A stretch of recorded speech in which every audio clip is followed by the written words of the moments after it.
اللہ اللہ اللہ اللہ اللہ اللہ اللہ۔ جیسے کہ ہم نے بالکل ابتدا میں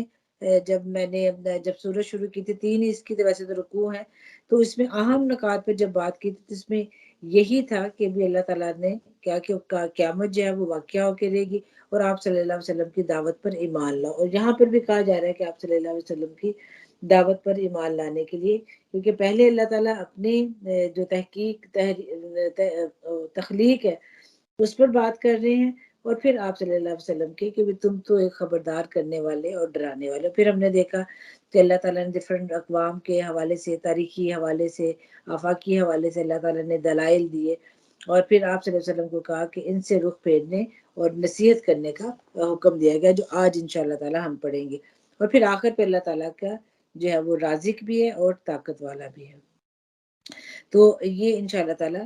آگے جا کے ہم کریں گے۔ آج کیونکہ پوری جو صورت ہے اس کے حوالے سے بات ہوگی، تو وہ میں یہ اہم نکات جو ہے یہ سامنے ہے آپ کے، پھر اس کے بعد ہم انشاءاللہ اس پہ بات کریں گے۔ پھر اللہ تعالیٰ فرما رہے ہیں کہ شرک سے بچاؤ، شرک نہ کرو۔ یوں ہی ہوتا رہا ہے ان سے پہلی قوموں کے پاس بھی کوئی رسول ایسا نہیں آیا کہ جس نے انہیں یہ نہ کہا ہو کہ یہ ساحر اور مجنون ہے۔ کیا ان سب نے آپس میں اس پر کوئی سمجھوتا کر لیا ہے؟ نہیں، بلکہ یہ سب سرکش لوگ ہیں۔ ان کے یہ نہیں ہے کہ جو باتیں یہ کر رہے ہیں آپ صلی اللہ علیہ وسلم کے بارے میں، یہ تو پہلے جو رسول ہیں انہیں بھی یہی باتیں کہی گئی ہیں کہ یہ جادوگر ہے اور یہ مجنون ہے، اور اب یہ بھی یہی باتیں کر رہے ہیں کہ یہ سارے سرکش لوگ ہیں، یعنی کہ طاغوت سرکشی کرنے والے یہ صرف اپنی منوانا چاہتے ہیں۔ جب کوئی سرکش ہوتا ہے نا، بندہ ہوتا ہے، یا کہ آپ بچے کو دیکھیں، کوئی انموڑ بچہ ہو، تو کیا ہوتا ہے کہ وہ بس اپنی منوانے کے لیے اپنی آخر تک کوشش کرتا ہے کہ بس میری بات مان لی جائے۔ تو یہ انسان جو ہے وہ اس میں ایسی سرکشی ہوتی ہے کہ وہ بس اپنی بات منوانا چاہتا ہے، بے شک جتنی مرضی اسے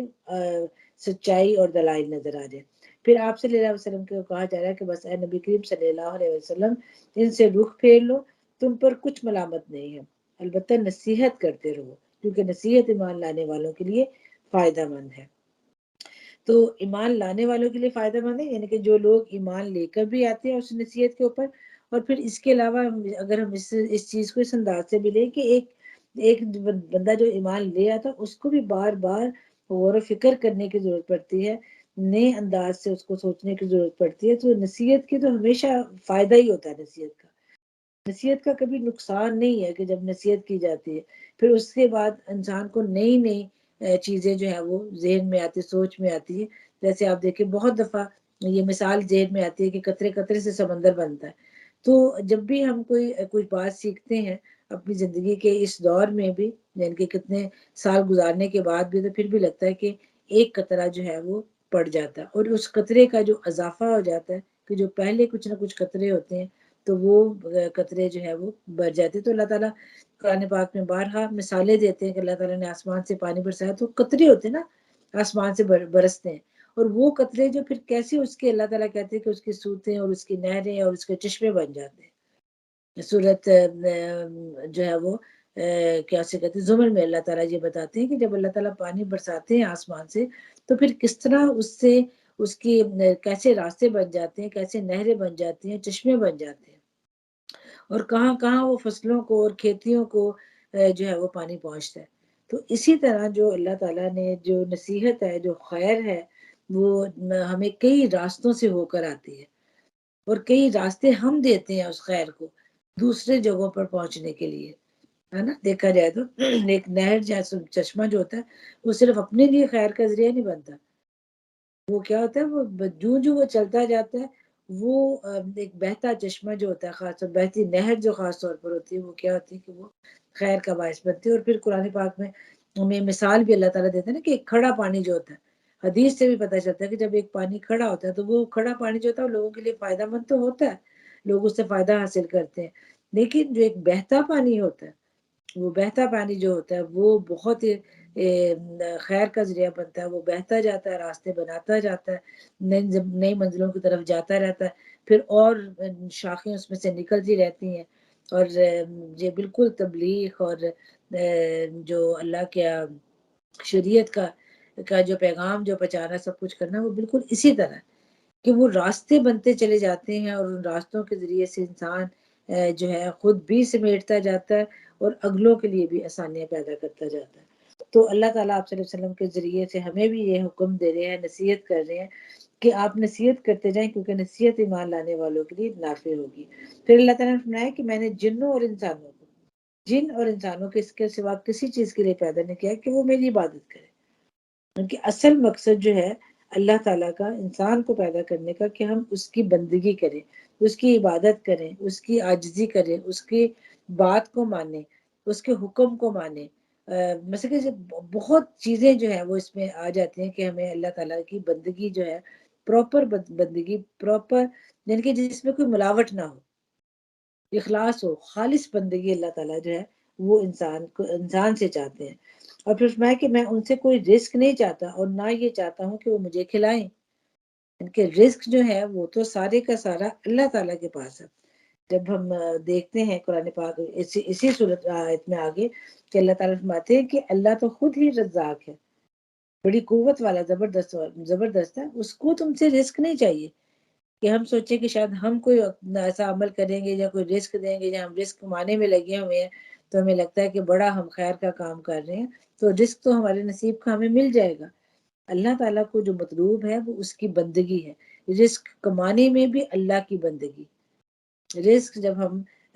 کاروبار کرتے ہیں یا کوئی بھی ہم کام کرتے ہیں تو اس میں بھی کیا ہوگا؟ اللہ کی بندگی ہوگی، عبادت میں بھی اللہ کی بندگی ہوگی۔ اب جب اخلاص کی بات آتی ہے، جب ابھی اللہ تعالیٰ نے بات کی ہے تو اس کے حوالے سے کہ صرف اللہ کی نے اپنی بندگی کے لیے انسان کو پیدا کیا، تو آپ دیکھیے کہ ہم جب اور بندگی میں اللہ تعالیٰ کیا چیز دیکھتے ہیں کہ اخلاص دیکھتے ہیں کہ خالص بندگی، اس میں کوئی ملاوٹ نہ، اس میں کوئی شرک جو ہے اس بندگی میں نہ ہو۔ اور جو خالص چیز ہوگی، خالص بندگی ہوگی، اس کے لیے پھر انسان کس طرح اپنے آپ کو جج کرے گا، انسان کس طرح اپنے آپ کو دیکھے گا، اپنے اندر جھانکے گا، اپنے آپ کو دیکھے گا۔ جس طرح یعنی کہ اخلاص کے بارے میں ہم بہت سی حدیث پڑھتے ہیں، قرآن پاک کی آیات بھی آتی، ایک جو اس وقت میرے ذہن میں آ رہی ہے کہ سب سے پہلے جن 3 لوگوں کا اللہ تعالیٰ حساب لیں گے تو وہ اخلاص کا ہی حساب ہوگا، ان کی نیت کا حساب ہوگا۔ عمل تو انہوں نے بہت اچھے کیے ہوں گے، قاری نے تو بہت اچھے جو ہے وہ عالم ہوگا جو اس نے اللہ کا دین پھیلایا ہوگا، پھر ایک شہید ہوگا جس نے اپنی جان اور اپنا مال اللہ کی راہ میں دے دیا ہوگا، پھر ایک ایسا بندہ مالدار ہوگا، سخی ہوگا جس نے کوئی چیز اپنے پاس نہیں رکھی ہوگی، اللہ کی راہ میں اللہ کے لوگوں کو خوشنودی کے لیے استعمال کرتا رہا، لیکن وہ سب کچھ ریجیکٹ ہو لے گا کیونکہ وہ صرف اللہ کی عبادت نہیں کرتے تھے، وہ اپنے نفس کو بھی ساتھ لے کر آتے تھے کہ ہمیں بھی واہ واہ ملے، ہماری بھی تعریف ہو، ہم بھی پہچانے جائیں۔ تو یہ جو چیز ہے اللہ تعالیٰ کو ملاوٹ والا عبادت نہیں چاہیے۔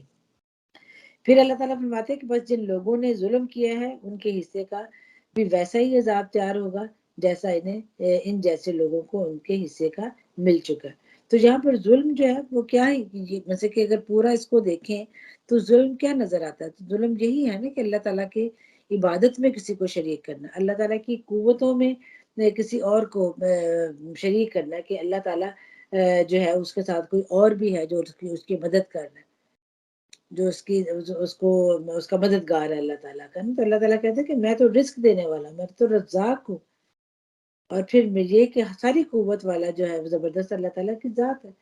اور پھر کہا اس کے بعد اللہ تعالیٰ بالکل اختتام میں کہتے ہیں کہ اس لیے یہ لوگ مجھ سے جلدی نہ بچائیں، یعنی کہ جو یہ کہہ رہے ہیں، ظلم کر رہے ہیں، ان کا حصہ ان کو مل جائے گا۔ آخر کو تباہی ہے کفر کرنے والوں کے لیے اس روز جس کا انہیں خوف دلایا جا رہا ہے۔ تو یہ ایک بہت ہی چھوٹا سا رکوع تھا جو کہ آپ نے مثل کہ ابھی میں نے اس کی جو ترجمہ کیا اور اس میں کچھ یعنی کہ آیات جو ہے اس پر ہم نے تھوڑا بہت غور و فکر بھی کیا۔ اب ذرا چلتے ہیں اس کا پورا خلاصہ لے کے کہ اس کے اہم نکات پورے صورت کے ہم نے جیسے کہ آپ کو نظر آ رہا ہے کہ سلائیڈ میں انشاءاللہ، تو ابتدا میں صورت میں بھی اللہ کی قوتوں کی بات کی گئی اور آخر پر بھی اللہ تعالیٰ کی قوتوں کی بات کی گئی۔ اور پھر اس میں جو اس کا ہدف اور مقصد کیا تھا کہ سورت کے بالکل شروع ہی میں اس کا ہدف اور اس کا مقصد واضح کر دیا گیا تھا کہ بیسکلی انسانی قلب کو عالم بالا سے منسوخ کر دینا، یعنی کہ اللہ سے ایک تعلق جو ہے، جو کہ ایک پوشیدہ تعلق ہے، اس کو مربوط کرنا، اس کو مضبوط کرنا، غرض زمین کی علائشوں سے انسان کو پاک کرنا اور ان تمام بندشوں سے اسے آزاد کرنا جو اس کے سامنے اخلاص اللہ کی بندگی اور اس کی طرف مکمل فرار کے معاملے میں رکاوٹ بنتی ہے۔ تو خالص اللہ کے بندے بن جانا اور اس کی بندگی کرنا، اور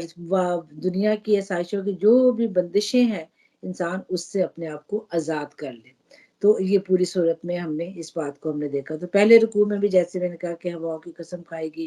اور مختلف متفرق شکلوں والے آسمان کی قسم کھائی گئی تھی۔ جب بھی میں آسمان دیکھتی تو مجھے یہ آیت یاد آ جاتی ہے کہ واقعی کہ آسمان کے جو بادل ہیں نہ تو ایک دوسرے سے ملتے ہیں، نہ ہی ایک مطلب کہ ایک جگہ پر ان کی وہی شکل رہتی ہے، وہ شکل بدلتے رہتے ہیں، مختلف شکل ان کی، ان کی ایک ہم دیکھ رہے ہیں نا، مسلسل ان کی شکل اور حالت بدلتی رہتی ہے۔ پھر کیا سرائیاں کرنے والے جو تھے، گمان کرنے والوں کا انجام اور متقین کا انجام بتایا گیا۔ زمین اور جو انسان کے اپنے نفس میں ان کی نشانیوں کے اوپر غور و فکر کی دعوت دی گئی، اور پھر کہا گیا قسم کھائی اللہ تعالیٰ نے زمین اور آسمان کے مالک کی کہ یہ بات حق ہے۔ تو کیا حق ہے؟ وَإِنَّ الدِّينَ لَوَاقِعٌ، کہ قیامت جو ہے وہ آ کے رہے گی۔ تو جو کچھ تم عمل کر رہے ہو وہ سب کچھ قیامت کے دن تمہارے سامنے آ جائے گا۔ دوسرے رکوع میں ہم نے دیکھا کہ اس میں بتایا گیا کہ اختتام تک جو کہ انبیاء کرام علیہم السلام کے بعض گزشتہ قوموں کے انجام کا مختصر ذکر کیا گیا کہ انسانی تاریخ میں خدا کا قانون مکافات جو ہے وہ برابر کام کرتا ہے۔ اللہ تعالیٰ کا انسان کے ساتھ صرف قوانین طبی کا ہی معاملہ نہیں بلکہ اخلاقی قانون کے ساتھ کار فرما ہے اللہ تعالیٰ، یعنی کہ جو ایک قانون اللہ تعالیٰ کے کائنات میں چل رہے ہیں، لیکن اللہ تعالیٰ انسان کا جو ہے اخلاقی قانون جو ہے وہ بھی اللہ تعالیٰ کو مطلوب ہے۔ جب سلطنت کائنات کا مزاج یہ ہے کہ جس مخلوق کو جسم طبی میں رہ کر اخلاقی اعمال پر اخلاقی قانون بھی نافذ کیا گیا ہے۔ اللہ تعالیٰ نے صرف ہمیں ایک وجود دے کے اس دنیا میں نہیں بھیج دیا ہے، لیکن اس میں اللہ تعالیٰ ہمارا اخلاق، ہمارے عمل دیکھتے ہیں، اور پھر اخلاقی قانون بھی نافذ کر دیا گیا ہے کہ تمہارا طریقہ کار، تمہاری زندگی کیسی ہونی چاہیے، کیسی تم نے گزارنی ہے۔ تو جو بات اس کی نشاندہی کرتی ہے کہ اس سلطنت میں ایک وقت ایسا ضرور آنا ہے جب اس طبی دنیا میں انسان کا کام ختم ہو جانے کے بعد خالص اخلاقی قانون کے مطابق اس کے اخلاقی اعمال کے نتائج پوری طرح برآمد ہوں گے۔ اور دوسری بات جو ذہن نشین کروائی گئی کہ جن اقوام نے انبیاء کرام کی بات نہیں مانی اور اپنی زندگی میں توحید، رسالت اور آخرت کا انکار کیا، وہ ہلاکت کے مستحق ہو کر رہیں گے۔ خدا کا قانون اخلاق جو انبیاء کے ذریعے آیا، اس کے مطابق آخرت میں باس پرس ہونی ہے، اور سراسر یہ جو ہے وہ حق پر یہ مبنی بات ہے۔ جب یہ بات قانون اخلاق کی ہوتی ہے تو دیکھیں کہ آپ صلی اللہ علیہ وسلم کا جو ایک تعارف دیا گیا قرآن پاک میں، تو وہ کیا دیا گیا کہ آپ اخلاق کے بلند مقام پر ہیں۔ آپ صلی اللہ علیہ وآلہ وسلم کو جب نبوت دی گئی ہے تو آپ کی پہچان کیا تھی؟ آپ کا اخلاق سے آپ جو ہے وہ اہل مکہ جانتے تھے، یعنی کہ وہ آپ پر اس طرح کا کوئی الزام نہیں لگا سکتے تھے کہ ایسا بہترین آپ کا اخلاق تھا۔ اور ہر انسان کا اللہ تعالیٰ جو ہے وہ اخلاق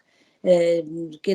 پر وہ میزان پہ رکھا جائے گا، اور اخلاق کیا ہے وہ ایک اچھا عمل ہے، یعنی کہ ہماری جو عادات ہیں، جو ہم جو کچھ کرتے ہیں، تو اللہ تعالیٰ نے جو پورا قانون دیا ہوا ہے دنیا میں، وہ کیا ہے؟ وہ اخلاق کا قانون ہے۔ اور پھر یہ کہ اللہ تعالیٰ بتاتے ہیں کہ فی الارض آیات للموقنین، کہ یقین رکھنے والوں کے لیے زمین میں بہت سی نشانیاں۔ اور پھر دوسرے رکوع میں ہم نے دیکھا تھا حضرت ابراہیم علیہ السلام کو خوشخبری دی گئی، پھر قوم موسیٰ، قوم عاد اور قوم سمود۔ تو یہ اقوام کا ذکر اس میں کیا گیا کہ یہ فاسق لوگ ہیں۔ پھر مومنین اور مسلمین کے والے سے بھی بات کی گئی دوسرے رکوع میں۔ اور آج ہم تیسرے رکوع میں ہم نے دیکھا کہ اللہ تعالیٰ فرما رہے ہیں کہ آسمان کا کہ ہم نے اپنے زور سے اس کو بنایا اور ہم اس کی قدرت رکھتے ہیں، یعنی کہ اللہ تعالیٰ کی قوت یہاں پہ بیان کر دے گی کہ ہم اس کی قدرت رکھتے ہیں کہ ہم اس کو جب چاہیں گے تو قیامت آ جائے گی، ختم کر دیں گے اللہ تعالیٰ نظام، ایک سلسلہ جو چل رہا پورا نظام دھرم بھرم ہو کے ختم ہو جائے گا۔ پھر یہ کہ دعوت توحید اور شرک کی مخالفت کی گئی۔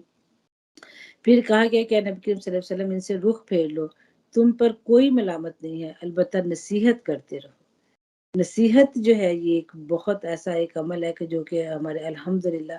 کہ ایک تو اللہ تعالیٰ نے نصیحت کا دروازہ کھلا رکھا، دوسرا جو ہے اللہ تعالیٰ نے توبہ کا دروازہ کھلا رکھا